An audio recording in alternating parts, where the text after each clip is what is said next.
नमस्कार। आप सभी बीए पाठ द्वितीय वर्ष के विद्यार्थियों का आज के व्याख्यान में स्वागत है। हम हमारी प्रथम पेपर की 4 यूनिट की सभी अवधारणाओं पर चर्चा कर चुके हैं और द्वितीय पेपर की 3 इकाइयों की समस्त अवधारणाओं पर हम चर्चा कर चुके हैं। आज हम हमारे द्वितीय पेपर की जो चतुर्थ यूनिट है, चौथी यूनिट है, उसकी अवधारणाओं पे चर्चा शुरू करेंगे। सबसे पहली जो अवधारणा चौथी यूनिट की है वह है निर्धनता। निर्धनता संपूर्ण विश्व में एक सामाजिक सांस्कृतिक समस्या है, साथ ही यह एक राजनीतिक समस्या भी है। निर्धनता की अवधारणा अर्थशास्त्र, भूगोल के साथ साथ समाजशास्त्र में भी अध्ययन की जाती है।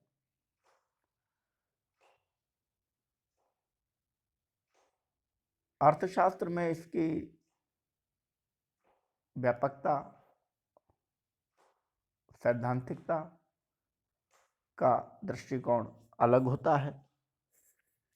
भूगोल में भी अलग दृष्टिकोण से निर्धनता का अध्ययन किया जाता है, परंतु समाजशास्त्र में निर्धनता का अध्ययन के सैद्धांतिक आयाम व्यापक हैं और इसी व्यापकता के आधार पर समाजशास्त्र में निर्धनता की अवधारणा या समस्या का विशद विश्लेषण भी किया गया है। समकालीन विश्व में निर्धनता भी एक सामाजिक आर्थिक समस्या है, चूंकि यह कई कारकों से प्रभावित होती है, अतः एक जटिल और बहुआयामी अवधारणा है। विश्व में गरीब देशों की संख्या अधिक है और इन देशों को तीसरी दुनिया के नाम से संबोधित किया जाता है।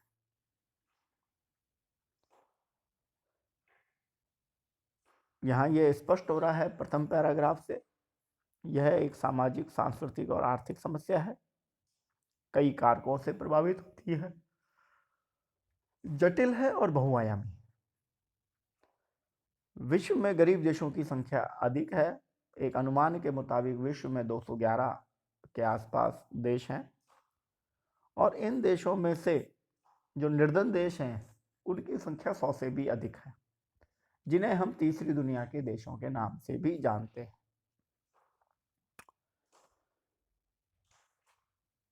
सामान्य रूप से आर्थिक अभाव का ही दूसरा नाम निर्धनता है। आर्थिक असमानता, आर्थिक कुशलता एवं आर्थिक पराश्रितता तथा निर्धनता के ही उपाय कहे जा सकते हैं।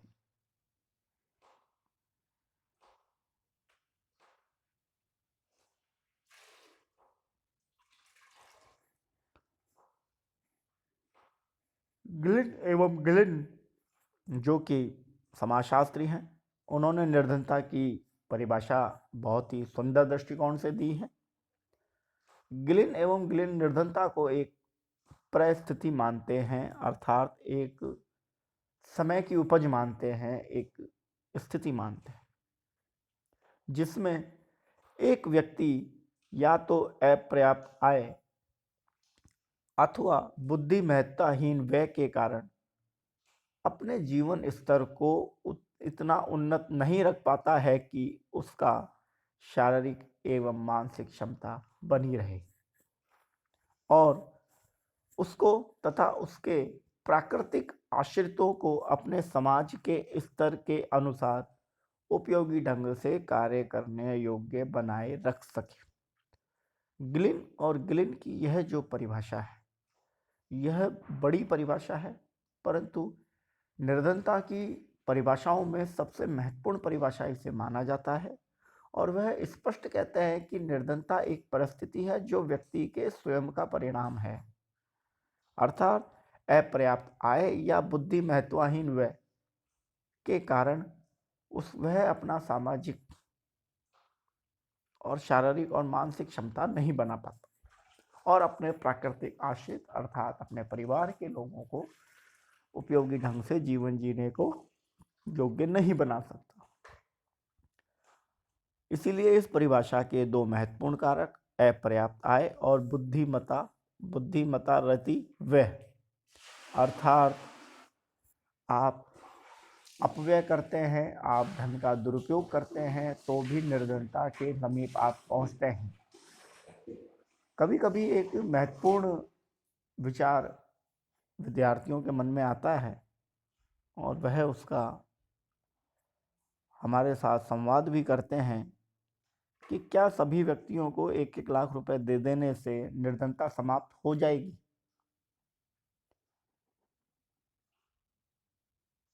तो गिलिन की परिभाषा कहती है कि नहीं।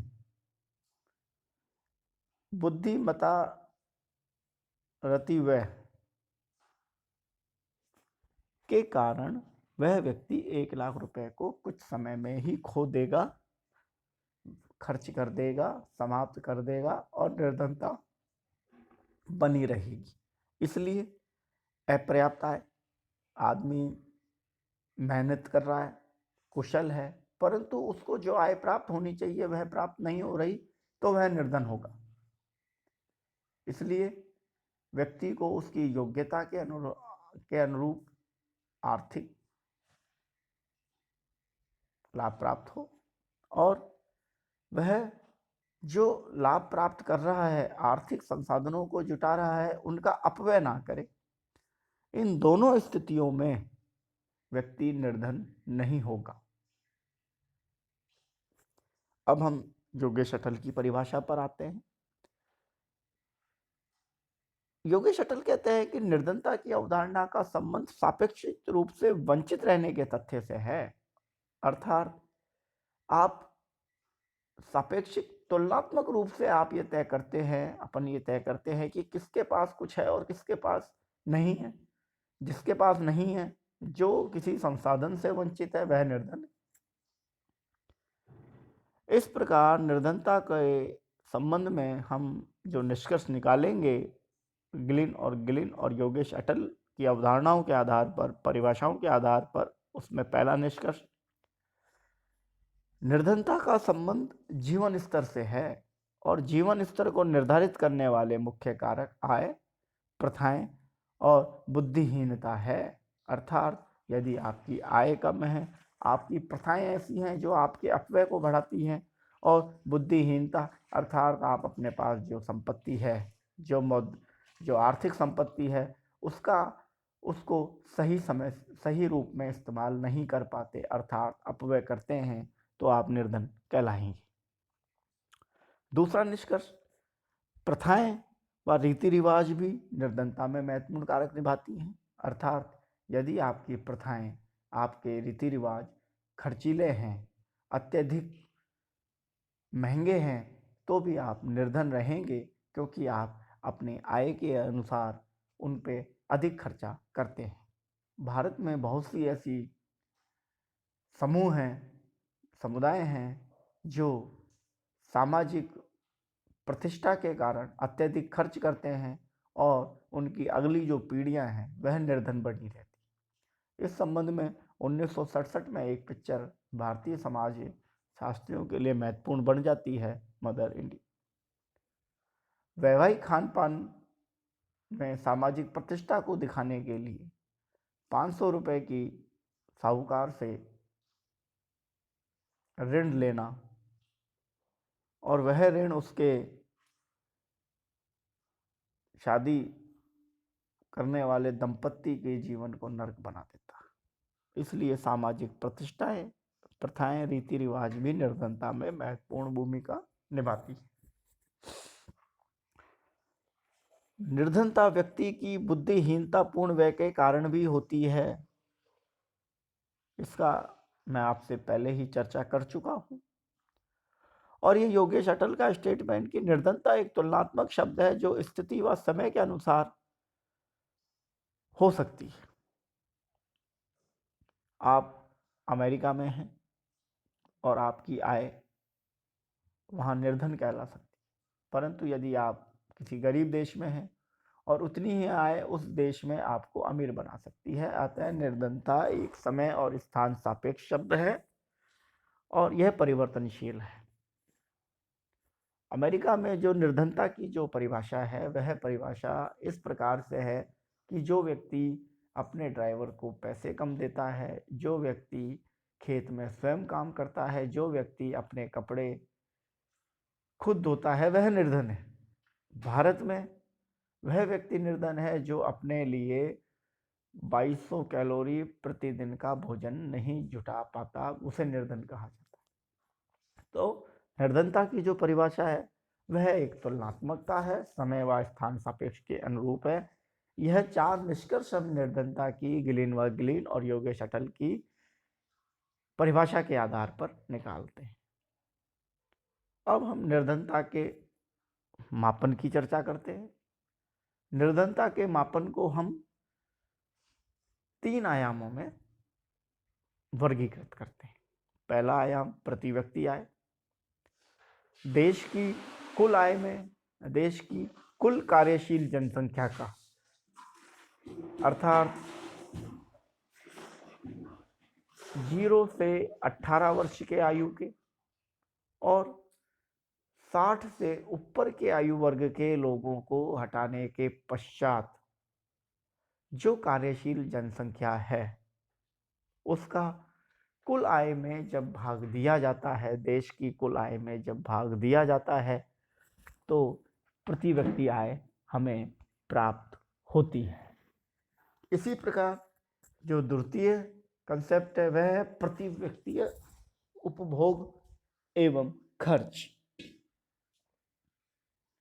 उपभोग पर खर्च के आधार पर हम प्रति व्यक्ति उपभोग निकालते हैं, अर्थात देश में एक वर्ष में कितना उपभोग हुआ और कितनी जनसंख्या है उसका अनुपात आता है प्रति व्यक्ति उपभोग खर्च।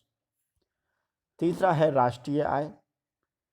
एक वर्ष में एक देश की भौगोलिक सीमाओं के अंतर्गत वस्तुओं और सेवाओं से जो आय प्राप्त होती है वह राष्ट्रीय आय कहलाती है।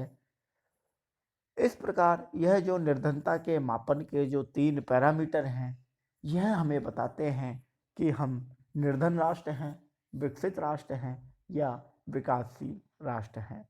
यदि किसी देश की प्रति व्यक्ति आय कम है तो उस देश का उपभोग भी कम होगा, क्योंकि उस देश में जो उत्पादन है वह भी कम होगा और प्रति व्यक्ति उपभोग में वह जनसंख्या भी जुड़ती है जो कार्यशील के अतिरिक्त अर्थात 0 से 18 समूह का आयु वर्ग और 60 वर्ष से ऊपर का आयु वर्ग भी आता है। इसलिए प्रति व्यक्ति आय का अधिक होना आवश्यक है।